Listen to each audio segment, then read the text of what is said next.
visions above ground.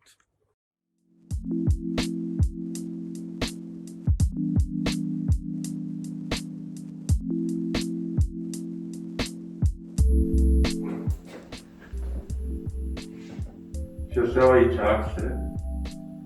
Și trece punctul ăsta, când eu îi dau putere maximă aici. Acest vector o să fie un vector 0, 1.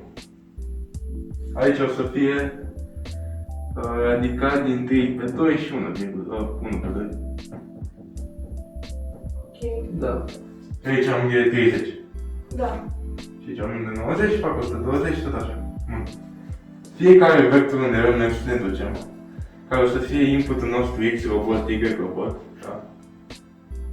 E compus din ale două. Da, este compus din ele două, adică o să avem de fapt X, Y se va scrie ca o combinație lineară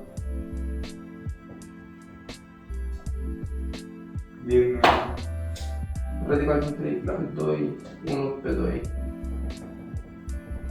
B egal cu X din Y Da. și A o să fie egal cu Y minus B pe 2. Ok. Asta e ce am făcut. Și asta și apoi i-am dat puterea asta. Inițial nu ziceai că vrei să-l faci să se miște așa ca să fie mai natural pentru șofer? Vreau să-l miște efectiv. Mă uit în ce direcție Ah, dau. ok, luăm așa. Și uite, o să-i dau A vectorul ăsta, B vectorul ăsta și să dau putere efectiv. Eu aici m-am gândit că roșile, în direcțiile naturale care dau curent pozitiv este aceasta. Da, așa e tot tutorialul de pe... Da? Tu trebuie să-i pun B-ul. Da?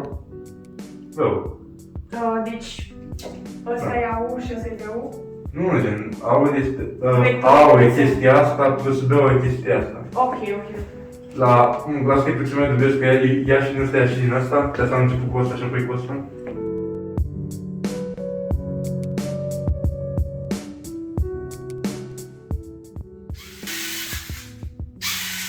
Ok, Ia. ei, acum a fost.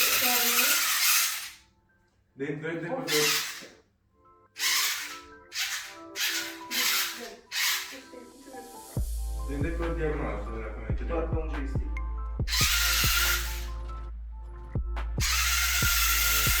Bravo. Am venit pe Pot să fac experimentul? Da, din 200 să dea.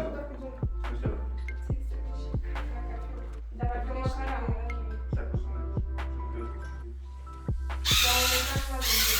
Poți să-l scoți de pe ăla.